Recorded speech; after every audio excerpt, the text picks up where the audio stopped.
माँ दुर्गा चंद्र घंटा की जय हो। माँ दुर्गा चंद्र घंटा की जय हो। माँ दुर्गा चंद्र घंटा जी का तीसरा पाठ। माँ दुर्गा जी की तीसरी शक्तिया का नाम चंद्र घंटा है।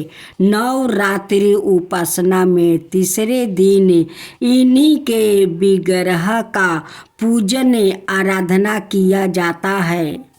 इनकी यह सावा रूप परम शांतिदायक और कल्याणकारी है। इनके मस्तक में घंटे के आकार का अर्धचंद्र है। इसी कारण से इन्हें चंद्र घंटा देवी कहा जाता है। इनके शरीर का रंग स्वर्ण के समान चमकीला है। इनके 10 हाथ है। इनके 10 हाथों में खड्ग आदि शस्त्र और बाण ही अस्त्र विभूषित है। इनका वाहन सिंह है। इनकी मुद्रा युद्ध के लिए उद्यत रहने की होती है। इनके घंटे की भयानक चंड धावानी से अत्याचारी दानव दैत्य राक्षस सदाए भयभीत रहते हैं। नवरात्रि की दुर्गा उपासना में तीसरे दिन की पूजा का अत्यधिक महत्व है। इस दिन साधक का मन मणिपुर चक्र में प्रविष्ट होता है। माँ चंद्र घंटा की कृपा से उसे अलौकिक वस्तुओं के दर्शन होते हैं।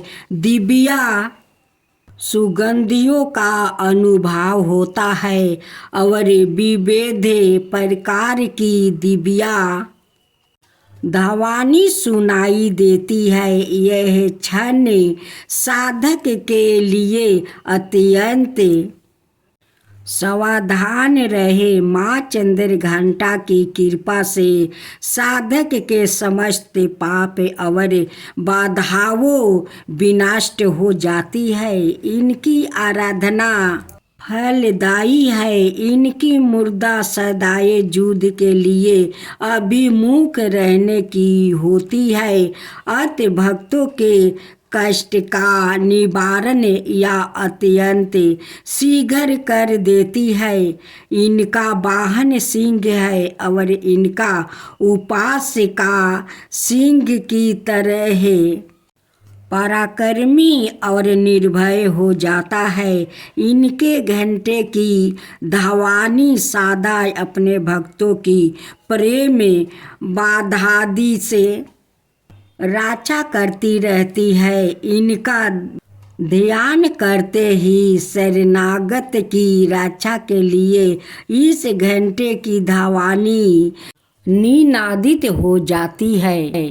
दुष्टों का दमन और विनाश करने में सदाए तत्पर रहने के बाद भी इनका स्वरूप दर्शक और आराधक के लिए अत्यंत सौम्यता और शांति से परिपूर्ण रहता है। इनकी आराधना से प्राप्त होने वाला एक बहुत बड़ा सद्गुण यह भी है कि साधक में वीरता निर्भरता के साथ ही सौम्यता और विनम्रता का भी विकास होता है।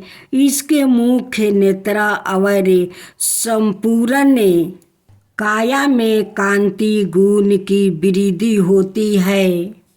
स्वर में दिव्या अलौकिक मधुर का समावेश हो जाता है।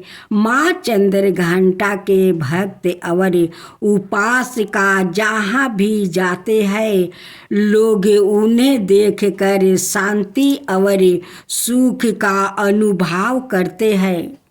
ऐसे साधक का शरीर दिव्या प्रकाश युक्त परमाणुओं का अदृश्य विकिरण होता रहता है। यह दिव्या कीड़ा साधारण चक्षुओं से दिखलाई नहीं देती है, किंतु साधक और उसके संपर्क में आने वाले लोग इसे बात का अनुभव भली भांति करते रहते हैं। हमें चाहिए कि अपने मन, वचन, कर्म और काया को विहित विधि विधान के अनुसार तुरंत परिशुद्ध करे और पवित्र करके माँ चंद्रघंटा का शरणागत होकर उनकी उपासना आराधना में तत्पर हो जाए।